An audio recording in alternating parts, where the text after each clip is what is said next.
وہ اپنی پریشانی اور غم میں یہ بھی بھول گئے کہ وانی کس قدر ڈری سہمی پریشان ہے۔ وہ جلدی سے وہاں سے نکلے تھے۔ وانیا اکیلی مزید پریشان ہو گئی تھی۔ کتنی محنت سے اس کے بابا نے یہ فیکٹری کھڑی کی تھی، بلکہ سارا مال باہر سے منگوایا تھا اور لمحوں میں سب کچھ شعلوں کی زد میں آ کر خاک ہو گیا تھا۔ وہ انہی سوچوں میں مہو تھی کہ اچانک لائٹ چلی گئی۔ کمرہ پورے اندھیرے میں ڈوب گیا کہ خود کا سایہ بھی دکھائی نہیں دے رہا تھا۔ اس کا دل اتنی زور سے دھڑکا تھا جیسے ابھی پسلیاں توڑ کر باہر آ جائے گا۔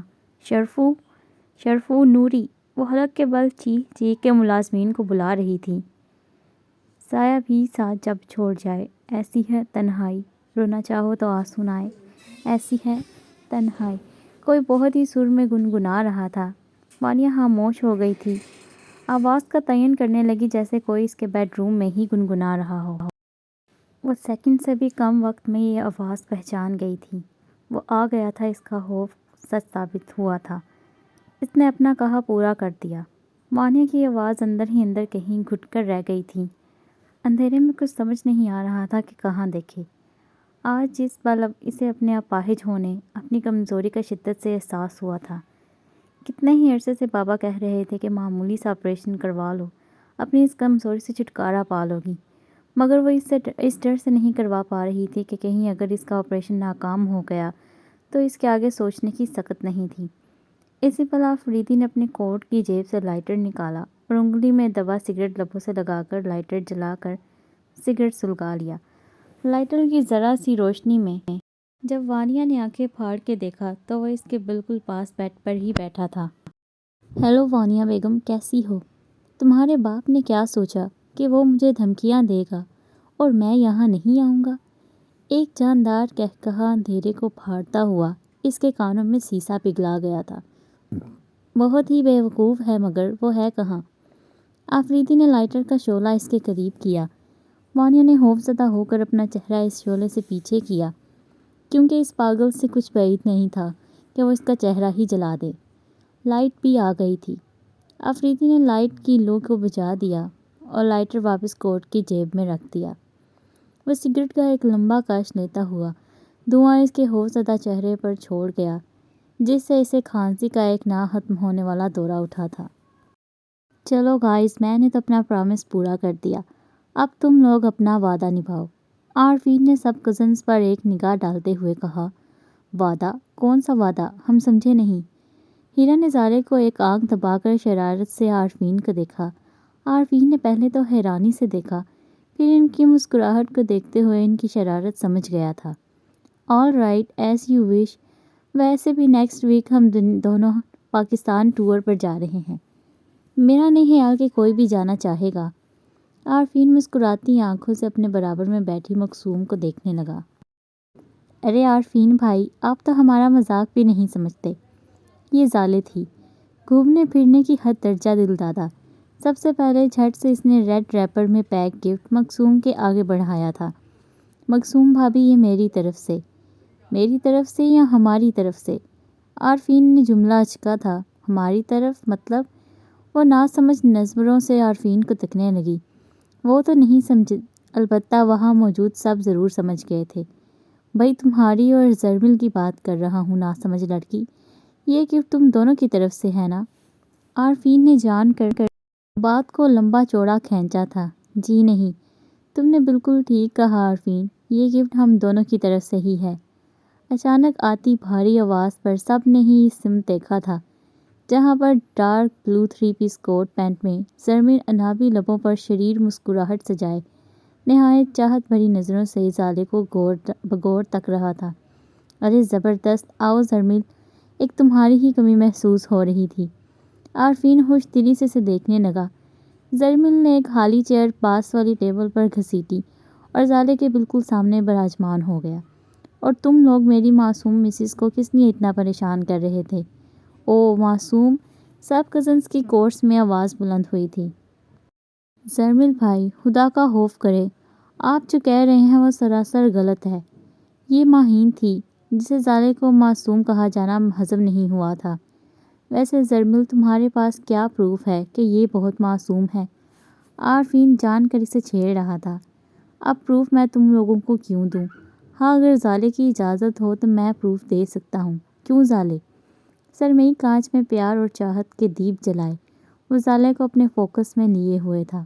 وہاں موجود بے شک سب اس سچویشن سے لطف اندوز ہو رہے تھے سوائے زالے کے، جس کی نظروں میں سوائے نفرت کے، جلن کے کچھ نہیں تھا، اور دوسرا وہ وجود تھا جو ڈر و خوف بھری نگاہوں سے زرمل کو دیکھ رہی تھی اور صرف یہی سوچ رہی تھی کہ وہ یہاں کیوں ہے۔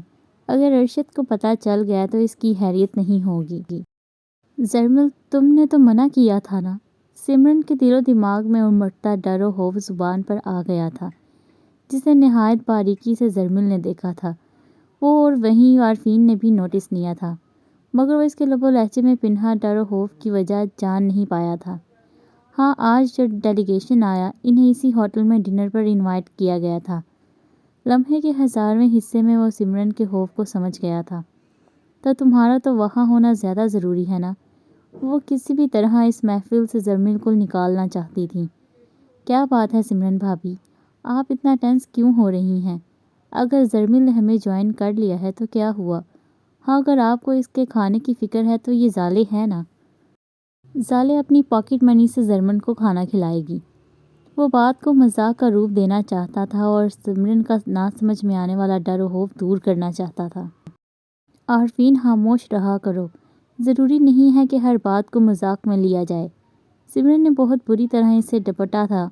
وہاں موجود سب جو زرمل کی آمد پر بہت خوش ہوئے تھے اور مسکرا بھی رہے تھے، اور ارادہ زالے کو چھیڑنے کا بھی تھا، سمرن کی ڈانٹ پر دل محسوس کر رہ گئے تھے، مگر سمرن کے اندر کی چھپی بات کو سمجھ نہیں سکے تھے۔ سمرن کوئی پرابلم ہے کیا؟ زرمل نے خاموشی سے اسے دیکھا تھا، مگر ابھی تک اس کے رویے کی وجہ جان نہیں پایا تھا۔ ہاں پرابلم ہے اور وہ ہو تم، سمرن نے تھوڑا غصے میں جواب دیا تھا۔ سمرن بھابی کیا ہوا ہے آپ کو؟ آپ زرمل بھائی سے اس طرح کیوں بات کر رہی ہیں؟ ہیرا کو کچھ ناگوار گزرا تھا، وہ ہرٹ بھی ہوئی تھی ان کے اس ایٹیٹیوڈ پر۔ جی سمرن بھابی، ہیرا بالکل ٹھیک کہہ رہی ہے، آپ اتنے غصے میں کیوں آ گئی ہیں؟ ماہین سے بھی نہ رہا گیا۔ ارشد جو اپنے بزنس پارٹنرز کے ساتھ اتفاق سے اسی ہوٹل میں ڈنر پر آیا تھا، کی نگاہ بالکل سامنے ہی زرمل پر پڑی۔ آنکھوں میں نفرت کی چنگاریاں بڑھنے لگی تھیں۔ غور کرنے پر دیکھا وہاں زالے بھی موجود تھی۔ پھر تو اور ہی سمرن پر غصہ آیا تھا، مگر زالے کے چہرے پر زرمل کے لیے نفرت اور بیزاریت کے رنگ وہ دیکھ سکتا تھا۔ آپ لوگ چلو، مجھے کچھ کام یاد آ گیا ہے۔ وہ ان لوگوں کو چھوڑتا آگے بڑھا تھا۔ زالے، ارشد کی بھاری گمبھیر غصیلی آواز پر سب سے پہلے سمرن نے پیچھے پلٹ کر دیکھا تھا اور وہیں سہمی سی رضا کو لیے کھڑی ہو گئی۔ زالے بھی ارشد کو اتنے غصے میں دیکھ کر اندر تک کام کر رہ گئی تھی۔ ارشد، سمرن کے لبوں سے یہ دو لفظ کتنی مشکلوں سے ادا ہوئے تھے وہی جانتی تھی۔ اس کا سانس جیسے رک سا گیا تھا، دل حلق میں اٹک گیا تھا۔ Shut up! ارشد نے بہت بری طرح اسے جھڑکا تھا، آنکھوں میں بے پناہ غصے کے انگارے لیے۔ اس نے سمرن کو گھورا تھا۔ چلو زالے! اس نے سب کو بری طرح اگنور کیا، یہاں تک نئی نویلی دلہن مقصوم کا بھی خیال نہیں کیا، اور زالے کا ہاتھ پکڑے وہاں سے چلتا چلا گیا۔ عارفین پل بھر میں سمرن کا ڈر و خوف سمجھ گیا تھا، زرمل کا یہاں آنے پر ان کا رد عمل، اور پھر ارشد کا یہاں آنے کا اندیشہ، وہ سب کچھ سمجھ گیا تھا۔ اب شاید انہیں بالکل بلکہ یقیناً وہ سمرن کی بے عزتی کرے گا۔ نہایت دکھ اور غم کے ملے جلے تاثرات سے اس نے سمرن کو دیکھا۔ کتنی غلط بات ہے، ارشد بھائی کو اس طرح نہیں کرنا چاہیے تھا، کم از کم مقصوم بھابی کا ہی خیال کر لیتے۔ ہیرا کو جہاں ارشد کی اس فضول حرکت پر غصہ آ رہا تھا، وہیں پر اپنے عزیز جان بھائی زرمل کو دیکھ کر دل کٹ کر رہ گیا تھا۔ جس طرح ان کے سرمئی کانچ میں ایک روشنی سی پھوٹی تھی، زالے کو دیکھ کر وہیں اب کرب نے درد نے اپنا گھر کر لیا تھا۔ ٹھیک بول رہی ہو ہیرا، واقعی ارشد بھائی تو ہر کام سوچے سمجھے بغیر ہی کرتے ہیں، مقصوم بھابی کیا سوچیں گی؟ ماہین دکھ سے بولی۔ زرمل نے ایک طائرانہ نگاہ سب پر ڈالی اور وہاں سے کھڑا ہوا، خاموشی سے ہوٹل سے نکلتا چلا گیا۔ اگر آسیہ نے اسے اپنی قسم نہ دی ہوتی تو نہ صرف وہ اس وقت ارشد کا دماغ ٹھکانے لگا دیتا بلکہ زالے کو بھی اس طرح جانے نہیں دیتا۔ بہت ضبط کیا تھا اس نے اپنے غصے پر، یہی وجہ تھی کہ وہ بغیر کسی سے کچھ کہے سنے اس منظر سے ہٹتا چلا گیا تھا۔ یہ شام پھر نہیں آئے گی، یہ شام پھر نہیں آئے گی۔ وہ اس نازک پیکر کو اپنی دونوں آہنی مضبوط بازوؤں میں اٹھائے ہولے ہولے زمین پر قدم دھرتا آگے بڑھتا جا رہا تھا، مگر ساتھ ہی گنگنانے کا شغل بھی پورا کر رہا تھا۔ اس کے مضبوط بازوؤں میں سکڑی سمٹی سہمی سی وانیا کی جان خشک ہو گئی تھی۔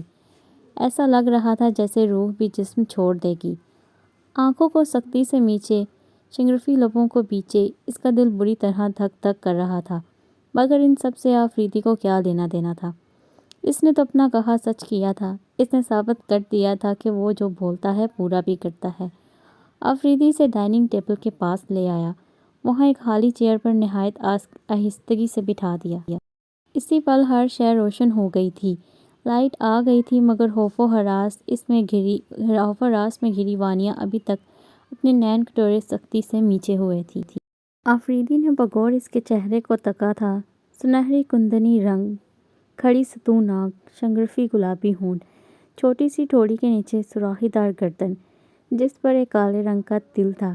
جانے کیوں آفریدی کی نگاہ اس کے چہرے پر ٹک گئی تھی اور بار بار اس کے چہرے سے نگاہ پھسلتی اس کی سراخی دار گردن پر موجود تل پر ہی اٹک گئی تھی۔ اس کا ہاتھ اٹھا اور کی گردن پر جا کر ٹھہر گیا۔ مردانہ لمس کی اس گرم دہکتی حدت پر وانیا نے پٹ سے اپنے نین کٹورے وا کیے تھے۔ آفریدی نے اس کے نین کٹوروں میں جھانکا جہاں ایک جہاں کا سمندر موجزن تھا۔ اپنی عزت اور آبرو کھو دینے کا ڈر اور خوف ہی کولے رہ رہا تھا، مگر اس کی سوچوں کے برعکس آفریدی کی سوچوں کا دائرہ لامحدود تھا۔ اس نے جو اس کی سراخی دار گردن پر موجود تل پر ہاتھ پھیرنا چاہا تھا، اس کی آنکھیں کھلنے پر اس کی انگلی کی گرفت میں مضبوطی آ گئی، تو وانیا خود کو چھڑوانے کے لیے دونوں ہاتھوں سے اس کا مضبوط آہنی ہاتھ پوری طاقت سے ہٹا رہی تھی، مگر ناکام رہی۔ بس ایسا لگ رہا تھا جیسے اب جان نکلنے کو ہے۔ اس کی ہر مذمت بیکار ثابت ہوئی۔ جانے آفریدی پر کون سا جنون سوار تھا، مگر پھر شاید اس کو رحم آ گیا تھا، جو ایک جھٹکے سے اپنا ہاتھ اس کی گردن سے ہٹایا اور بغور اسے دیکھنے لگا۔ وہ بری طرح لمبے لمبے سانس لیتی کھانس رہی تھی، سینے پر ہاتھ رکھے اپنی روانی سے چلتی دھڑکنوں پر قابو پانے کی صحیح کر رہی تھی۔ بس اتنی ہی ہمت تھی۔ طنز میں بولتا وہ نہایت اطمینان اور سکون سے بیٹھا اسے ہی دیکھ رہا تھا، جیسے یہ سب کر کے اسے بہت مزہ آ رہا ہو۔ وانیا کے دل کو شدت سے اس سے نفرت ہوئی تھی۔ اگر مارنا ہی چاہتے ہو تو ایک ہی بار جان سے مار دو، اس طرح کی حرکتیں کر کے کیا ثابت کرنا چاہتے ہو؟ اتنی مشکل سے وہ یہ سب آنسوؤں کے درمیان بول پائی تھی، مگر آفریدی وہ تو جیسے بالکل بے حس و بے رحم ہو گیا تھا۔ اس کی غیر ہوتی حالت کو بغور دیکھتے ہوئے اس نے ایک جاندار قہقہا لگایا تھا۔ ایک ہی بار نہیں، اتنی آسانی سے تمہاری جان نہیں لوں گا، اتنی آسان موت تمہارا مقدر نہیں ہے وانیا بیگم۔ تنکا تنکا کر کے ماروں گا تمہیں، اور اتنی اذیت دوں گا کہ تمہارے خاندان کی روح تک بلبلا اٹھے گی۔ اس کی آنکھوں میں آنکھیں ڈالے نہایت صفاقی سے اس نے دیکھا تھا۔ چند لمحے کے لیے تو وہ اندر تک کام کر رہ گئی، پورے جسم میں ایک کپکپی سی دوڑ گئی۔ اس کی بے رحمانہ باتیں سن کر اس کا نازک سا دل سکڑ کر سمٹا تھا۔ کیا ہوا؟ ایسے کیا دیکھ رہی ہو؟ آفریدی نے اس کی بھیگی پلکوں پر شہادت کی انگلی پھیری تھی۔ ابھی تو یہ شروعات ہے، بہت کچھ سننا اور سہنا باقی ہے۔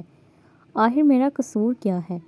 بھیگے لب و لہجے میں بولتی وہ اس کے دل کے ایک کونے میں تسکین پہنچا گئی تھی۔ ایک عجیب سی ٹھنڈک رگوں پہ میں اترتی محسوس ہوئی تھی۔ یہی قصور کیا کم ہے کہ تم ریحان شیخ کی بیٹی ہو، مگر تمہیں میرے پاپا سے کیا پرابلم ہے؟ یہ تو تم اپنے باپ سے ہی پوچھنا کہ مجھے اس سے کیا پرابلم ہے، مگر خیر یہ باتیں تو چلتی ہی رہیں گی۔ میں تو یہاں ڈنر پر انوائٹڈ ہوں، اب چاہے زبردستی ہی صحیح، اور مجھے اس بات کا بھی از حد یقین ہے کہ تم نے آج ڈنر پر میرے لیے کچھ بنوا کر رکھا نہیں ہوگا، اس لیے میں ہوٹل سے ریڈی میڈ کھانا لایا ہوں جو کہ تم میرے ساتھ کرنا ہے۔ نہیں، مجھے تمہارے ساتھ کوئی ڈنر نہیں کرنا، نہ ہی مجھے بھوک ہے۔ ویسے تو مجھے کوئی شوق نہیں اور نہ ہی کوئی ارمان ہے کہ تمہیں اپنے ہاتھ سے کھلاؤں، اور میرا خیال ہے کہ تمہیں بھی یہ زبردستی پسند نہیں آئے گی۔ اس نے ایک شیشے کی پلیٹ اس کے آگے رکھی، اس میں تھوڑا سا سالن ڈالا اور خود اپنے لیے بھی الگ پلیٹ میں سالن نکالا تھا۔ بغیر کسی چوں چرا کے کھانا شروع کرو، مجھے اب بولنا نہیں پڑے۔ اور اگر تم اپنے باپ کا سوچ رہی ہو تو بے فکر رہو، وہ ابھی نہیں آئیں گے۔ بس اتنا بول کر اس نے روٹی کا ایک لقمہ توڑا اور خاموشی سے کھانے لگا۔ کیا مطلب ہے تمہارا؟ کہاں ہے میرے پاپا؟ اس کی بات پر وہ نہایت چونک کر اسے دیکھنے لگی، مگر جیسے وہ تو اس کا سوال سن کر انسنا کر گیا تھا۔ وانیہ کا غصہ بچا تھا۔ میں پوچھ رہی ہوں کہ میرے پاپا کہاں ہیں؟ کیا کیا ہے تم نے ان کے ساتھ؟ وہ تھوڑا چیخ کر بولی تھی اور یہی بات آفریدی کو ناگوار گزری تھی۔ اس کا رمتے عمر خود اس کے لیے جائز تھا۔ ایک زوردار جھانپڑ اس کے رخسار پر انگلیوں کے نشان ثبت کر گیا تھا۔ کہا تھا نا کہ بغیر چون چڑھا کے کھانا کھاؤ اور مجھے کھانے دو۔ مجھے زہر لگتی ہیں وہ عورتیں جو بلا وجہ کی بحث کرتی ہیں، اور خاص کر کھانا کھانے کے دوران مجھے سخت ناپسند ہے کہ کوئی مجھ سے بات بھی کرے۔ اس لیے میری صلاح مانو تو خود بھی کھانا کھاؤ اور مجھے بھی سکون سے کھانے دو۔ ایک سخت نگاہ اس پر ڈالتا وہ پھر سے کھانے میں مگن ہو گیا تھا، اور وہ بیچاری اپنے سر کال پر ہاتھ رکھے اسے دیکھتی ہی دیکھتی رہ گئی۔ اسے جیسے کوئی پرواہ ہی نہیں تھی، اس طرح وہ کھانے میں مصروف ہو گیا۔ ریحان شیخ اپنے سیکرٹری کے ساتھ اپنے کپڑے کی فیکٹری کو راکھ ہوتا دیکھ رہے تھے۔ غم اور غصے کی شدت سے انہیں کچھ سمجھ نہیں آ رہا تھا کہ کیا کرے۔ آس پاس ڈھیروں لوگ کھڑے تھے، فائر بریگیڈ اپنا کام کر رہے تھے۔ ایک فون کال پر وہ فوراً آئے تھے، مگر جب تک وہ یہاں پہنچے تھے تب تک دہکتے چولوں نے ہر شے کو اپنی لپیٹ میں لے لیا تھا۔ آگ اس قدر دہک رہی تھی جیسے آسمان کو چھو رہی ہو۔ دور دور تک اس کے انگارے گر رہے تھے۔ کیسے ہوا یہ سب؟ کیسے لگی یہ آگ؟ غم و غصے میں تو ان سے صحیح طرح الفاظ بھی نہیں نکل رہے تھے۔ سر کہا تو یہی جا رہا ہے کہ کسی مزدور نے سگریٹ بغیر بجھائے پھینک دی، جس کی وجہ سے آگ لگی ہے، اور پھر بڑھتی ہی چلی گئی۔ انہوں نے خاموشی اختیار کر لی، جیسے بولنے کے لیے کچھ ہو ہی نہ، صرف چپ چاپ اپنی محنت اور جد و جہد سے کھڑی اس فیکٹری کو دیکھ رہے تھے جو اب راکھ کا ڈھیر ہو رہی تھی کہ اچانک ہی ذہن میں ایک دھماکہ سا ہوا تھا۔ وانی، او مائی گاڈ، یہ مجھ سے کیا ہو گیا؟ وہ پریشان ہو اٹھے۔ مزید ان کے چہرے پر پریشانی اور غم و فکر کے سائے منڈلانے لگے، اور ان کی یہ حد درجہ پریشانی ان کے سیکرٹری سے چھپی نہیں رہ سکی۔ کیا ہوا سر، سب خیریت ہے نا؟ نہیں، کچھ خیریت نہیں ہے، مجھے جانا ہوگا، جلد از جلد گھر پہنچنا ہے۔ وہ مزید وقت ضائع کیے بنا وہاں سے نکلے تھے۔ پیچھے ان کا سیکرٹری آوازیں دیتا ہی رہ گیا، مگر فیکٹری سے بڑھ کر اور کوئی تھا ان کی بیٹی وانیہ شیخ۔ اس ناول کو ریڈ کرنے کا آپ کا بہت شکریہ، اور اگر آپ کو یہ ناول پسند آئے تو پلیز جاتے ہوئے چینل کو سبسکرائب کر جائیے گا، اور اگر آپ کو اس کے پارٹس ڈھونڈنے میں مشکل پیش آ رہی ہے تو آپ چینل کی پلے لسٹ وزٹ کریں۔ Thank you.